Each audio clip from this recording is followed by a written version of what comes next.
Comment gérer les membres négatifs de la famille? Lorsque je parle d'avoir des personnes positives dans votre vie, on me demande souvent comment gérer les membres négatifs de la famille. Tapez « relations toxiques » sur Google et vous serez confronté à des dizaines de blogs et de conseils sur la façon de se débarrasser des soi-disant vampires d'énergie. Je parle des personnes dont l'énergie est si négative et drainante que vous finissez par être aspiré dans le vortex. Ces personnes peuvent être des pessimistes purs et durs, des narcissiques ou des personnes souffrant d'une sérieuse dose du syndrome du personnage principal. Et quelle que soit la personnalité de ces personnes, le conseil général est de couper les ponts, de les sortir de votre vie et de passer à autre chose. Facile avec des connaissances occasionnelles, moins avec des amis. Et pour ce qui est de la famille, eh bien, pour certains d'entre nous, c'est presque impossible. J'ai d'ailleurs réalisé une vidéo sur 10 signes que vous êtes en présence d'une personne à énergie négative et comment s'en débarrasser. Vous avez donc été nombreux à me demander que faire si ces personnes sont de notre famille comme maman, papa, frère, sœur, amis d'enfance, etc. Il n'y a pas beaucoup de personnes qui se sentent capables d'éliminer les membres négatifs de leur famille et pour la plupart d'entre nous, y faire face est simplement une de ces tâches redoutées que nous devons entreprendre de temps en temps. Mais comment faire face à des personnes en chair et en os qui sont ingrates, peu fiables, épuisantes, dramatiques et narcissiques? Est-il possible de mettre en place des stratégies qui vous permettent de profiter des moments passés en famille quand il le faut, sans avoir envie d'assommer ces personnes négatives? C'est possible, mais la première chose à faire est d'arrêter de penser à la façon dont vous pouvez changer leur comportement afin de rendre les choses plus agréables pour vous. Parce que vous ne pouvez pas le faire. C'est impossible. Essayer de changer le comportement de quelqu'un d'autre est une perte de temps. Alors si vous avez un membre de votre famille qui est, disons, difficile à côtoyer, tout ce que vous pouvez faire est de vous concentrer sur la seule personne dont vous pouvez contrôler la réaction et les actions. La vôtre. Oui, il s'agit ici de faire un travail sur vous-même plutôt que sur eux.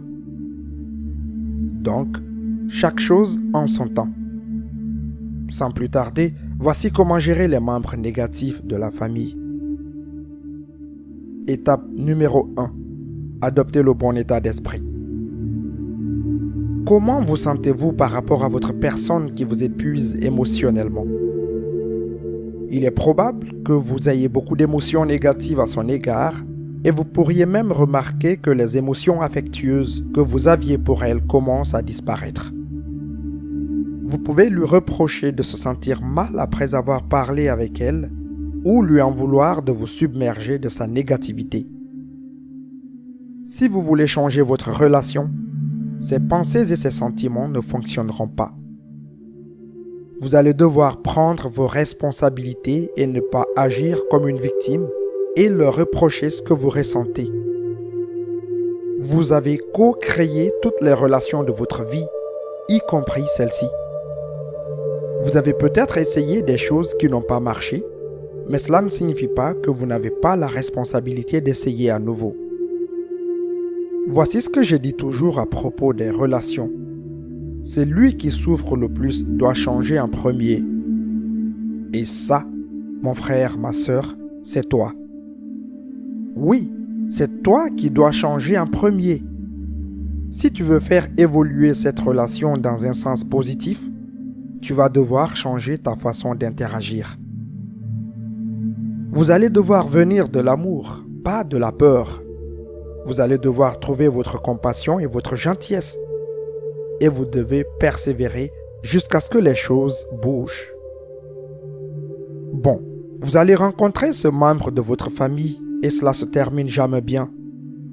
Cette fois-ci, avant d'y aller, ne vous concentrez pas sur toutes les choses merdiques que vous n'aimez pas chez eux et qui font que passer du temps avec eux est une expérience horrible. Concentrez-vous plutôt sur les qualités que vous aimez chez lui et surtout dans votre esprit, essayez de mettre d'un côté ce qu'il est en tant que personne et de l'autre côté son comportement négatif. Vous serez ainsi mieux préparé à faire face aux choses qu'ils font et qui vous ennuient. Et comme vous ne serez pas stressé à en crever en pensant à l'horreur qu'ils représentent avant de les rencontrer, il vous sera beaucoup plus facile d'interagir avec eux dans le calme. Étape numéro 2. Faites preuve d'un peu d'empathie. Personne n'est né misérable. Les personnes négatives sont créées au fil du temps par une combinaison de la nature et de l'éducation. L'empathie peut donc être un outil utile lorsque vous traitez avec des membres de la famille difficiles. Essayez de voir les choses de leur point de vue. Ont-ils eu un passé horrible? Une terrible série de malchance? Des problèmes de santé incessants? Bien qu'il ne s'agisse pas d'excuses pour être un salaud envers les autres, elle peut vous aider à comprendre pourquoi il leur est difficile de voir le bon côté de la vie et de ceux qui les entourent. Encore une fois, profitez de ces rencontres pour travailler sur vous-même et sur vos capacités d'autoréflexion, d'intelligence émotionnelle et de développement personnel. Soyez amoureusement direct avec eux. Ayez une conversation directe et aimante avec la personne qui vous draine émotionnellement. Il est temps de lui dire ce que vous ressentez et ce dont vous avez besoin. Déclarez les limites que vous voulez qu'elle respecte lorsqu'elle interagit avec vous. Tant que vous restez affectueusement direct, vous n'êtes pas responsable de leur réaction. Étape numéro 3. Établissez et tenez vos limites. Vous pouvez définir et partager vos limites toute la journée, mais si vous ne les maintenez pas, elles sont inutiles. Si la personne qui vous draine émotionnellement ne respecte pas vos limites, rappelez-les lui sur le champ. Ils doivent voir dans le moment comment leur comportement piétine votre frontière. Si elle ne la respecte pas, dites-lui que vous devrez raccrocher le téléphone, rentrer chez vous ou même bloquer son numéro pendant un certain temps si elle ne cesse de vous envoyer des SMS et ne s'arrête pas quand vous le demandez. Vous pouvez lui dire que vous ne devez plus interagir que par courrier électronique, qu'il a perdu le privilège d'avoir des conversations directes avec vous.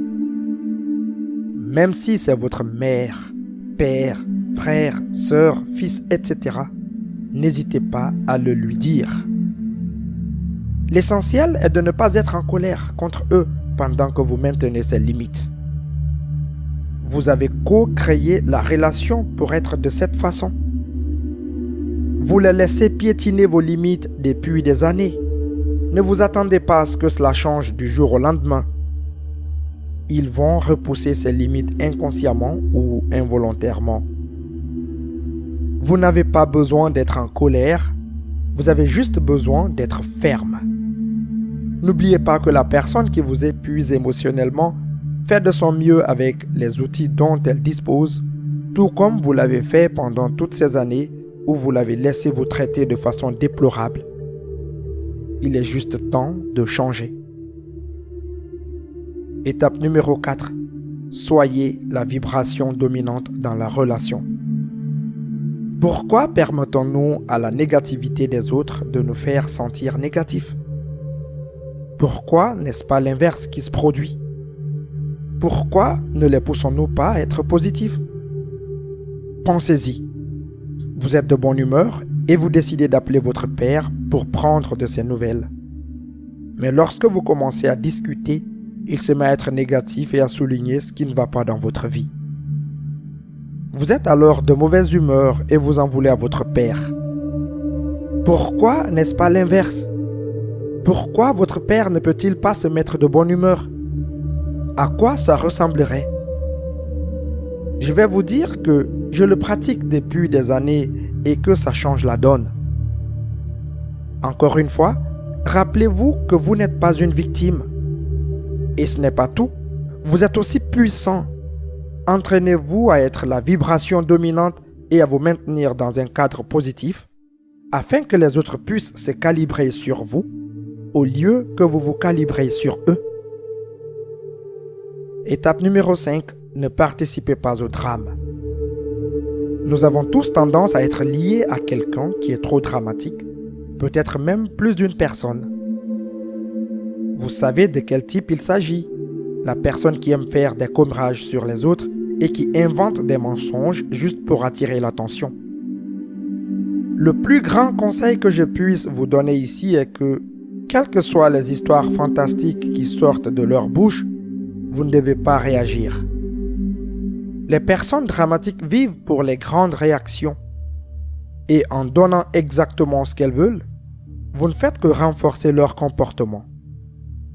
Il est également inutile d'essayer de les raisonner et de les faire changer d'avis.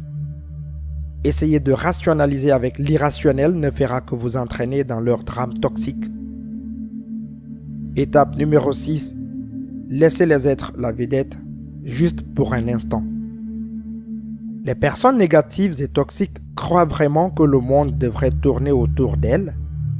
Si vous devez passer du temps avec un membre de votre famille qui pense de cette façon, laissez-lui un petit moment pour briller. Le plus simple est de faire au tout début de la conversation. Si vous lui accordez toute votre attention dès le début de la conversation, cela peut le calmer un peu. Une fois qu'ils ont eu leur moment, ramenez les choses sur un terrain neutre et prenez-les calmement s'ils commencent à aller trop loin. Il est préférable de planifier des activités plus calmes et plus indépendantes avec ce type de membres de la famille afin de pouvoir passer du temps avec eux sans avoir à trop interagir, comme aller au cinéma ou regarder la télévision ensemble par exemple. Étape numéro 7. Sachez quand vous déconnectez. Les membres de votre famille peuvent se rendre coupables d'un grand nombre de comportements négatifs, mais les comportements toxiques sont les pires et les plus difficiles à supporter. Tout ce que vous pouvez faire lorsque vous êtes lié à une telle personne est de reconnaître cette toxicité et de savoir quand il est préférable de se déconnecter complètement d'elle. Je ne parle pas seulement des personnes qui sont des commères, des reines du drame dont la présence est épuisante sur le plan émotionnel, mais aussi des membres de la famille qui vous causent une détresse émotionnelle, mentale ou physique, et ça, c'est une toute autre paire de manches. Les membres de la famille qui ont été ou sont encore violents, critiques, contrôlants et qui ne s'excusent jamais de leur comportement sont ceux qui doivent être exclus de votre vie. Mais si vous n'êtes pas prêt pour cela, vous pouvez minimiser la détresse qu'ils vous causent en décidant mentalement des limites de votre relation. Vous n'avez pas besoin de leur dire, en refusant les invitations si vous en ressentez le besoin et en étant conscient des informations que vous partagez avec eux. Étape numéro 8. Utilisez des déclarations « je ». Si vous avez affaire à une personne négative qui a tendance à se mettre instantanément sur la défensive, quoi que vous disiez, il peut être utile d'utiliser des déclarations « je » pour faire passer votre message lorsque vous parlez de ce que vous ressentez. Cela les déresponsabilise et les rend moins susceptibles de vous attaquer pour votre opinion. Si vous vous sentez menacé ou offensé, faites en sorte que vos sentiments vous concernent plutôt qu'ils ne les concernent. Par exemple, je me sens contrarié par ces commentaires plutôt que tu me contraries avec ces commentaires. Cela n'a l'air de rien, mais cela peut faire toute la différence lorsqu'il s'agit d'éviter que les conversations avec une personne négative ne deviennent incontrôlables. Étape numéro 9. Évitez les sujets brûlants. Si vous savez avec certitude quels sont les sujets de discussion qui risquent de déboucher sur un débat houleux, le mieux est de les éviter complètement. Si le membre de la famille en question est un vrai bout en train et qu'il insiste pour poursuivre la discussion parce qu'il sait que cela vous met en colère, ne lui donnez pas satisfaction. Essayez plutôt de changer de sujet dès qu'il y fait allusion. S'il est vraiment persistant, quittez la pièce si nécessaire. Comme pour la plupart des conseils, il s'agit ici de s'affirmer. Par exemple, vous pouvez lui dire « Je ne veux pas parler de ça ». C'est aussi simple que cela. Étape numéro 10. Rappelez-vous que leur négativité est leur problème, pas le vôtre. Cette question peut être assez difficile, car la négativité peut certainement être contagieuse, mais n'oubliez pas d'être vous-même. Et si vous n'êtes pas une personne négative par nature, ne le devenez pas juste pour vous intégrer à eux. Il est également inutile d'essayer de résoudre des problèmes lorsque vous avez affaire à quelqu'un d'intrinsèquement négatif. Ce n'est pas vraiment ce qu'il veut pour être honnête, et il ne réagira probablement pas bien à cela. En fait, il ne trouvera rien d'autre que plus de problèmes avec nos solutions et vous entraînera avec lui dans son puits de désespoir. Bien sûr, il existe des thérapeutes agréés qui peuvent vous aider à gérer les problèmes familiaux si vous en ressentez le besoin. Je pense que l'on peut dire que personne n'a une famille parfaite, mais si la vôtre ressemble plus à EastEnders qu'à Walton, essayez quelqu'un de ses conseils et voyez comment vous vous en sortez. Si vous avez trouvé cette vidéo utile, n'hésitez pas à la partager avec vos proches et n'oubliez pas également de laisser vos avis dans la section des commentaires.